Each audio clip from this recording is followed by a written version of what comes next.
Bulan ini sudah ada 5 bank yang meminta pendapat hukum kepada saya mengenai kewajiban membayar nasabah. Berbekal dari pengalaman kita memegang perkara perusahaan-perusahaan besar, semua kita tuangkan dalam legal opinion. Pertama-tama, kita harus mengetahui terlebih dahulu pokok permasalahannya seperti apa. Setelah kita mengetahui dan kita akan melakukan analisis, baru kita akan melakukan pengumpulan materi-materi serta dokumen-dokumen terkait yang dibutuhkan. Setelah kita mendapatkan ide-ide, PR selanjutnya adalah bagaimana kita membuat suatu konstruksi legal opinion. Ini membutuhkan suatu metode-metode baru karena kita mengikuti perkembangan permasalahan serta perkara-perkara yang terjadi saat ini. Problemnya adalah bagaimana kita membuat suatu kerangka konstruksi legal opinion yang dapat diterapkan oleh kreditur. Kita membuat suatu uraian poin yang sangat relevan. Legal opinion ini berisi tentang pemahaman hukum mengenai suatu keadaan yang terjadi. Mengapa rata-rata kebanyakan klien-klien meminta legal opinion? Ini bisa menjadi suatu pedoman untuk mengambil suatu tindakan hukum atau mengambil suatu langkah yang akan ditempuh di kemudian hari. Kaitannya adalah dengan adanya suatu legal opinion yang kita buat secara proporsional, itu bisa mempertimbangkan dari segi resiko, meminimalisir hal-hal yang tidak diinginkan di kemudian hari. Dalam kita membuat suatu legal opinion, itu ada beberapa unsur-unsur yang harus dicermati.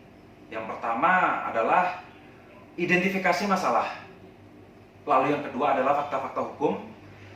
Lalu adalah penerapan undang-undangnya. Dengan kita membuat suatu kerangka dengan segala dokumen-dokumen, materi-materi yang kita dapatkan, lalu kejadian-kejadian seperti yang telah disampaikan oleh klien kepada kami, kita membuat suatu kesimpulan analisis hukum, di mana analisis hukum tersebut mengandung suatu saran yang dapat diikuti ataupun tidak oleh klien. Dengan adanya kita memberikan saran, kita bisa melihat dari sudut pandang perspektif hukum.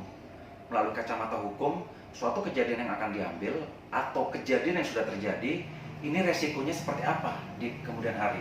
Apakah bisa merugikan klien, apakah bisa setidaknya memenangkan klien, atau ada suatu langkah yang akan diambil berdasarkan pertimbangan-pertimbangan yang sudah kita uraikan. Berdasarkan pengalaman-pengalaman kita membuat suatu legal opinion, memuat seluruh argumentasi-argumentasi hukum yang dapat digunakan oleh perusahaan.